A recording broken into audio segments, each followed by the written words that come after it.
आइए इस सवाल को देखते हैं। सवाल नंबर है 5, एक्सरसाइज 1.2 एनसीईआरटी मैथ शुरू से यहाँ पे चल रहा है। क्वेश्चन नंबर 5 है, वेरी इंपॉर्टेंट क्वेश्चन है और पूछा भी गया है। कैसे बनेगा, बहुत ही आसानी से समझ में आएगा, बस वीडियो में बने रहिएगा। सवाल है कि जांच कीजिए कि क्या किसी प्राकृतिक संख्या n के लिए संख्या 6 के पावर n अंक शून्य पर समाप्त हो सकती है क्या शून्य पर समाप्त हो सकती है क्या, इसके बारे में आपको व्याख्या करना है, जांच करना है। तो चलिए यहाँ पे हम जांच करते हैं। तो सबसे पहले अगर हम बात करें कि क्या करना होगा, तो ध्यान देंगे किसी भी प्राकृतिक संख्या n के लिए, तो हम यहाँ n हमारे पास क्या है, तो प्राकृतिक संख्या क्या, प्राकृतिक संख्या है। अब किसी भी प्राकृतिक संख्या n के लिए 6 के पावर n शून्य पर समाप्त हो सकती है क्या। तो अगर हम जानते हैं कि प्राकृतिक संख्या किसे कहा जाता है, तो गिनती की संख्या को प्राकृतिक संख्या कहा जाता है। तो गिनती की संख्या 1 से शुरू होती है, 1 2 3 4 5 डॉट डॉट डॉट इन्फिनिटी अंतिम तक चला जाएगा। लेकिन हमें जांच करना है कि प्राकृतिक संख्या के लिए, प्राकृतिक संख्या n के लिए 6 के पावर n अंक शून्य पर समाप्त हो सकती है या नहीं हो सकती है। चलिए हम यहाँ पे 6 के पावर n है, अगर हम बात करें कि 6 को इसमें क्या कर सकते हैं, तो 6 को ज्यादा से ज्यादा मात्रा में तोड़ सकते हैं, 2 गुने 3, और होल पावर हम क्या लिख सकते हैं, n। अब देखेंगे ये पावर है तो इसके लिए भी, और ये पावर है इसके लिए भी, यानी 2 के पावर n गुने 3 का पावर n। क्या ये शून्य पे आएगा कभी भी, क्योंकि गुना करेंगे 2 तिहाई 6, गुना करेंगे कितना भी मान बैठाएंगे शून्य पर समाप्त नहीं होगा। चलिए नहीं समझ में आ रहा, कोई बात नहीं, बस देखते जाइए कैसे क्लियर होगा। अगर हम बात करें कि प्राकृतिक संख्या n बराबर अगर हम 1 लेते हैं, क्या n बराबर 1 रखने पर, ठीक है, क्योंकि प्राकृतिक संख्या के लिए हमें पूछा है तो हमें दर्शाना होगा। तो 6 के पावर n के स्थान पे 1 रखेंगे, ये 6 है, और 6 के पावर 1 यानी 6 को तोड़ेंगे तो 2 गुने 3, क्या शून्य पर समाप्त आया, तो नहीं आया। अच्छा n बराबर अगर हम 2 लेते हैं, ठीक है, तो 2 रखने पर, अब 6 के पावर हमारे पास n है, n के स्थान पे 2 रखेंगे तो 6 हमारे पास कितने बार आ गया, 2 बार आ गया। 6 को आप तोड़ेंगे तो क्या, 2 गुने 3, 2 गुने 3, क्या ये शून्य पर कभी समाप्त हो सकता है। अगर हम बात करें कि n बराबर अगर हम 3 रखने पर, बस 2 ही रख लेंगे, काफी है आपको दर्शाने के लिए। अब 6 के पावर यहाँ पे 3 हो जाएंगे तो 6 गुने 6 गुने 6 हो जाएंगे। क्या इस 6 को तोड़ेंगे 2 गुने 3, इस 6 को तोड़ेंगे 2 गुने 3, इस 6 को तोड़ेंगे 2 गुने 3। अगर आप 4 भी रखेंगे तो इसी प्रकार से चलता आएगा। क्या शून्य पर समाप्त हो सकता है, तो याद रखेंगे किसी भी प्राकृतिक संख्या के लिए शून्य पर समाप्त होने के लिए उसका गुणनखंड या तो 2 या तो 5 होना चाहिए। 2 और 5, 2 है ना, 2 और 5 अनिवार्य रूप से होना चाहिए।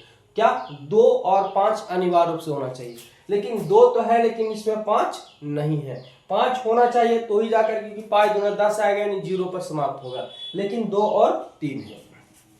तो क्या ये शून्य पर समाप्त हो सकता है, तो यहां पे शून्य पर समाप्त नहीं हो सकता। देखिए यहां पे क्या लिखेंगे, तो हम इस प्रकार से अगर हम जांच किए तो शून्य पर समाप्त नहीं आ रहा है, तो क्या लिखेंगे, हम जानते हैं कि किसी प्राकृतिक संख्या n के लिए, किसी प्राकृतिक संख्या n के लिए शून्य पर समाप्त होने के लिए गुणनखंड 2 और 5 अनिवार्य रूप से होना चाहिए, लेकिन यहां पर सिर्फ 2 और 3 है, 5 नहीं है। इसलिए 6 के पावर n शून्य है ना, शून्य पर समाप्त नहीं होगा। चलिए ये आंसर हो गया। उम्मीद है कि आपको समझ में आ गया, ध्यान से समझने काम कीजिएगा। सिर्फ कह रहा था आपको कि जांच कीजिए कि क्या किसी भी प्राकृतिक संख्या n के लिए, ठीक है, n के लिए संख्या 6 के पावर n शून्य पर समाप्त हो सकता है क्या। हम क्या कि n हमें दे चुका है कि n एक प्राकृतिक संख्या है और प्राकृतिक संख्या गिनती की संख्या को कहा जाता है। अगर हम 6 को तोड़े तो 2 गुने तोड़ सकते हैं, होल पावर n है। चलिए ये पावर इसके लिए है, ये पावर इसके लिए। हमें पता है कि किसी भी प्राकृतिक संख्या के शून्य पता करने के लिए उसका जो गुणनखंड होना चाहिए वो कितना 2 और 5 अनिवार्य रूप से होना चाहिए, लेकिन सिर्फ 2 और 3 है। चलिए यहाँ पे अगर पता नहीं चला तो हम 2 3 मान रख लिए, 2 3 मान रखने के बाद सिर्फ 2 3 2 3 2 3 आ रहा है, यानी शून्य पर समाप्त नहीं हो रहा है। अब यहाँ पे कारण हम दे देते हैं क्या कि हम जानते हैं कि किसी प्राकृतिक संख्या n के लिए शून्य पर समाप्त होने के लिए गुणनखंड 2 और 5 अनिवार्य रूप से होना चाहिए, लेकिन यहाँ पर सिर्फ 2 और 3 है, 5 नहीं है। अतः 6 के पावर n है ना, चूंकि यह लिख सकते हैं अतः लिख सकते हैं अतः 6 के पावर n शून्य पर समाप्त नहीं होगा। उम्मीद है कि बहुत ही अच्छे से आपको समझ में आ गया होगा। तो चलिए एक प्यारा सा स्क्रीनशॉट लीजिए और हम अगले सवाल की ओर चलते हैं। चलिए तो आप लोग क्लियर कर लिए होंगे, अब आगे बढ़ते हैं। क्वेश्चन नंबर देखेंगे, क्वेश्चन नंबर 6। क्वेश्चन नंबर 6 में क्या कह रहा था, वेरी वेरी इंपॉर्टेंट क्वेश्चन हो। बहुत से विद्यार्थी इस सवाल को गलती कर देते हैं, लेकिन घबराए नहीं क्योंकि आप लोग मेरे साथ जुड़े हैं, तो बस वीडियो को ध्यान से देखते जाइए, आपको पूरा का पूरा सीधा माइंड में जाने वाला है। सवाल है, व्याख्या कीजिए कि क्या 7 गुने 11 गुने 13 प्लस 13 और 7 गुने 6 गुने 5 गुने 4 गुने 3 गुने 2 गुने 1 प्लस 5 भाज्य संख्या क्यों। अब सबसे पहले विद्यार्थी यहाँ पे ये कंफ्यूजन हो जाते हैं कि सर भाज्य संख्या किसे कहा जाता है। देखिए अगर हम बात करें तो सबसे छोटी संख्या भाज्य 4 होती है। आखिर ये ऐसा क्यों, तो भाज्य कहने का मतलब कि भाज्य मतलब जो कटने वाला, क्या हो, कटने वाला, कटने वाला। अब कटने वाला क्या, तो कटने के लिए तो 2 भी कट जाता है, ठीक है। तो कहने का मतलब इसमें यह होता है भाज्य संख्या कि वैसी संख्या जिसका जो 1 से और समय से तो कटता है, लेकिन किसी अन्य संख्या से भी अगर वो कट जाता है तो वो भाज्य कहलाता है। जैसे 4 जो है 1 से 4 कट जाएगा, 4 जो है 4 से कट जाएगा, लेकिन इसके अलावा 4 जो है वो 2 से भी कट जाएगा, यानी 2 से अधिक गुणनखंड जिसका हो वह क्या कहलाता है, तो भाज्य संख्या कहलाता है। कंप्लीट है। अगर हम बात करें 3 तो 3 केवल 1 से और 3 से कटेगा, इसके अलावा किसी से भी नहीं कटेगा। बात करें 2 का तो 2 केवल 1 से और 2 से कट सकता है, इसके अलावा किसी से नहीं कट सकता है, इसलिए भाज्य नहीं होगा। पहला भाज्य संख्या की बात करें तो 4 होता है, दूसरा की बात करें 6 होंगे। कैसे, 6 जो 1 से कटेगा और ये 6 से कटेगा, लेकिन 6 3 से भी कट जाता है, यानी जिसमें 2 से ज्यादा गुणनखंड हो वह संख्या क्या होती है, भाज्य संख्या होती है। ठीक है, तो उम्मीद है कि आपको समझ में आ रहे होंगे। चलिए अगर हम बात करें यहाँ पे देखेंगे अगर हम बात करेंगे इसमें इससे सोल्व करने का, अब आपको समझ में होंगे भाज्य संख्या वैसी संख्या कहलाती है जिसका 2 से अधिक गुणनखंड होता हो, है ना, यानी अपने से और समय से के अलावा किसी अन्य संख्या से विभाजित हो जाती है। तो हम हल करते हैं। क्या दिया हमारे पास, 7 गुने 11 गुने 13 और प्लस में 13 है। यहाँ पे अगर हम बात करें तो देख रहे हैं कि दोनों में 13 है, तो 13 कॉमन नजर आ रहा होगा, 13 कॉमा ले लेते हैं। तो 7 गुने 11 और प्लस 13 निकल गया तो कुछ नहीं तो 1, 13 का 13, 11 सत्ते 77 और प्लस में 1 हो जाएंगे। 13 और 77 में क्या हो जाएंगे 78, और ब्रैकेट मतलब गुना ही होता है 78। यहाँ पे आप देख रहे हो कि 13 1 से और केवल 13 से कटेगा, लेकिन 78 जो है 1 से 78 से ये 13 से भी कट जाएगा। या तो आप इसको हम शॉर्ट तरीका से अगर हम बात करें तो इसका लिख सकते हैं 13 और 78 को लिख सकते हैं, अगर ये 2 से भी कटेगा क्योंकि अन्य संख्या से विभाजित हो जा रही है, तो कितना आएगा, 3 दूना 6 और 9 दूना 18, 39 गुने 2, 9 दूना 18, हाथ में 3 6 7, यानी 39 गुने 2। तो यहाँ पे देख रहे हैं कि ये संख्या जो है कितना, इस संख्या कितने गुणनखंड, 1 2 और ये 3 गुणनखंड हो गए। तो आप देखें यहाँ पे 2 से अधिक गुणनखंड है, 2 से क्या है, अधिक गुणनखंड है, 1 2 1 3 गुणनखंड हो गए, 2 से अधिक गुणनखंड, इसलिए कौन संख्या होगा, भाज्य संख्या होगा। ऐसी भी संख्या कट रहा है। तो देखिए अतः यहां पर 2 से अधिक गुणनखंड है, इसलिए या भाज्य संख्या है। उम्मीद है कि आपको समझ में आ रहा होगा। भाज्य संख्या क्यों हुआ? क्योंकि हम देख ले कि ये 2 से ज्यादा, क्योंकि देखिए 78 है तो 78 अगर हम बात करें 1 से कटेगा, ये 78 से भी कट जाएगा। बात करें तो ये 2 से भी कट जाएगा 39 बार में, 39 से ये 2 से भी कटेगा, ये 39 से भी कटेगा और ये 13 से भी कटेंगे। तो ये कौन संख्या हो गया? भाज्य संख्या हो गया, क्योंकि 1 से ज्यादा यानी 2 से ज्यादा गुणनखंड हो गए। अब आगे हम बढ़ते हैं।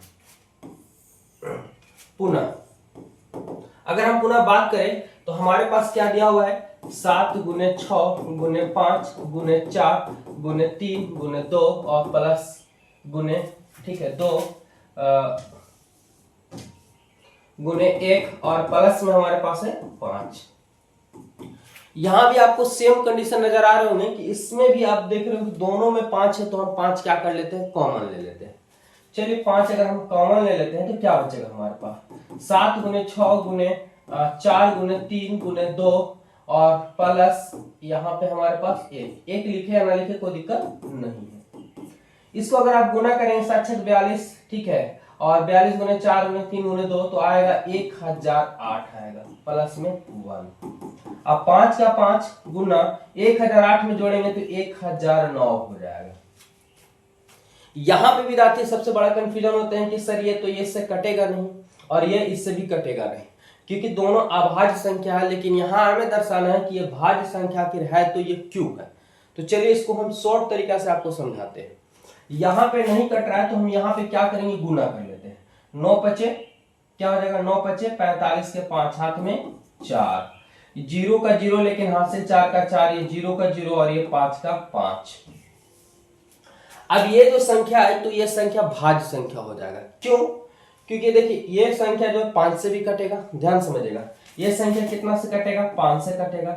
ये संख्या 1009 से भी कट जाएंगे और ये संख्या जो है, ध्यान समझने काम कीजिएगा, 2 से अधिक गुणनखंड होते हैं। तो सबसे पहले ये संख्या तो आपको 1 से कट जाएगा ही, 1 से कटेगा ही कटेगा।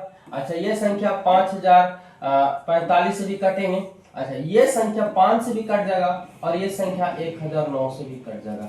यानी यहाँ पे 2 से ज्यादा गुणनखंड है, इसलिए यह संख्या भाज्य संख्या हो जाएगी। यानी हम क्या पढ़ चुके हैं? जो 1 से और सलाय के अलावा अन्य संख्या से विभाजित हो जाती है वह संख्या भाज्य संख्या कहलाती है।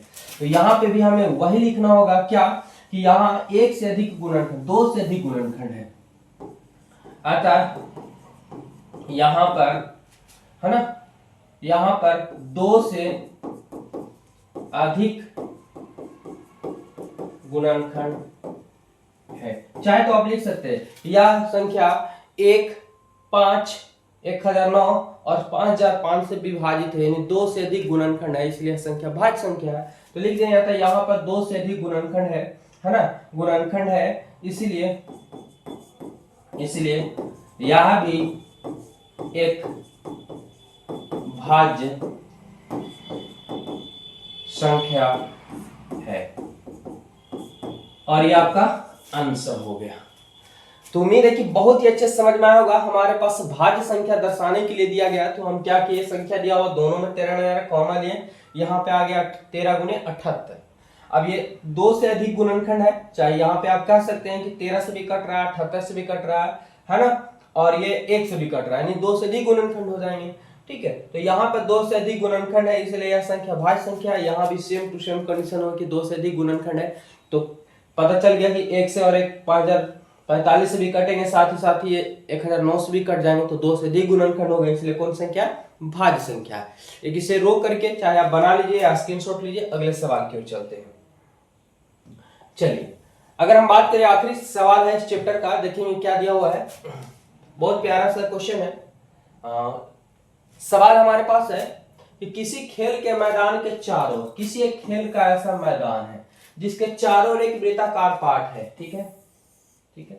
इस मैदान पर एक चक्कर लगाने में सोनिया को 18 मिनट लगते हैं, ठीक है। सोनिया को एक चक्कर लगाने में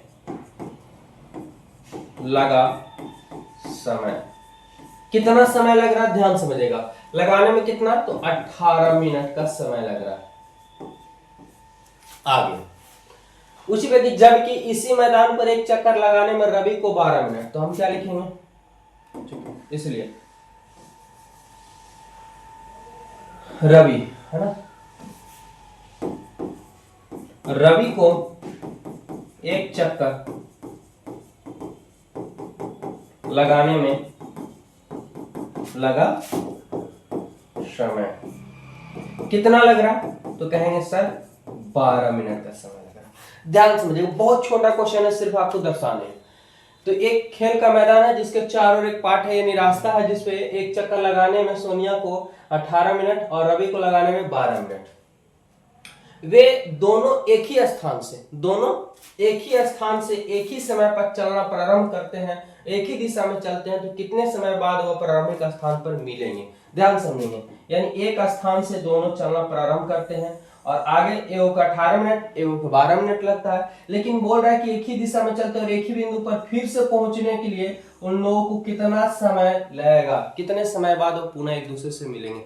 यानी साफ साफ कहने का मतलब हुआ कि ऐसी एक संख्या है जो 18 से भी कट जाता हो और 12 से भी कट जाता हो। समझ में आ रहा हो, यानी इनका क्या निकलेगा, तो एलसीएम निकलेगा। क्या निकलेगा, अधिकतम समय क्या होगा, तो एलसीएम, यानी ऐसा मान जो दोनों से विभाजित हो जाता हो। बस इसे क्या करना, दर्शाना। समझ में आया। एक चक्कर लगाने में सोनिया को 18 मिनट लग रहे, रवि को चक्कर लगाने में 12 मिनट लग रहा, तो दोनों कितने समय बाद मिलेंगे, तो दोनों का अधिकतम मान यानी दोनों का मिलन का जो समय होगा उसमें हम एलसीएम ज्ञात करेंगे। तो हम यहाँ पे क्या करेंगे, 18, ठीक है, ध्यान समझिएगा, 18 तथा 12 का एलसीएम, क्या एलसीएम वाट। अब यहाँ पे हम एलसीएम निकाल देते हैं, या बोल सकते हैं कि रवि और सोनिया को मिलने में लगा, एक ही स्थान में मिलने में लगा समय बराबर वाट। अब यहाँ पे सबसे पहले हम बनाएंगे, तो 18 को अगर हम तोड़ेंगे, एलसीएम आपको निकालना है, तो कैसे निकलेगा, 18 को अगर आप तोड़ेंगे तो 2 से 9 और 9 को 3 से 3, 3 3 9, 9 दूना 18। अगर आप 12 को तोड़ेंगे तो 2 से 6, 6 को तोड़ेंगे तो 2 3 6। इसको अगर आप तोड़ेंगे तो 2 एक बार है और 3 हमारे पास कितना बार है, तो 3 कहेंगे सर 2 बार है। अच्छा 2 यहाँ 2 बार है और 3 कितना बार है, तो 1 बार है। कितना हो जाएगा, तो यहाँ पे अगर हम बात करें, इनको अगर हम बनाने का प्रयास करते हैं तो समझिएगा क्या लिखेंगे, 18 तथा 12 का एलसीएम। एलसीएम की बात करें तो एलसीएम आप पढ़ चुके हैं कि गुणनखंड का अधिकतम घात, तो अगर इस संख्या अगर इसमें चलते हैं तो यहाँ पे सबसे छोटा अभाज्य गुणनखंड की बात करें तो अभाज्य गुणनखंड इनमें देखेंगे सबसे छोटा 2 है। अब 2 का अधिक से अधिक पावर, तो 2 का पावर 1 भी है और यहाँ 2 का पावर 2 है, तो सबसे अधिकतम घात वाले यानी अधिकतम पावर वाले लेने हैं। तो हमारे पास 1 है और 2 है, तो हम क्या करेंगे, बड़े घात वाले यानी 2 का पावर 2 ले लिए। अच्छा गुणा का चिन्ह, अब 2 के बाद कौन अभाज्य गुणनखंड है, तो 3 है, 3 का अधिकतम पावर आपको लेना है, तो 3 का अधिकतम पावर 1 भी है और यहाँ 2 भी है, तो अधिक से अधिक पावर क्या हमारे पास, 3 का पावर 2 है। अच्छा क्या इसमें और है कोई संख्या, 5 है 7 है, नहीं है, तो बस छोड़ देंगे। तो 2 के पावर 2 यानी 4 और 3 का पावर 2 यानी 3 को 2 बार गुना करेंगे, 3 3 9, 9 चौका 36, कितना आ गया, 36 आ गया। बस आपको थोड़ा सा क्या करना, दर्शा देंगे आता, ठीक है। तो क्या वो लिख रहा है, कितने समय बाद पुनः प्रारंभिक स्थान पर मिल पाएंगे, अतः 36 मिनट बाद वह पुनः प्रारंभिक स्थान पर मिलेंगे।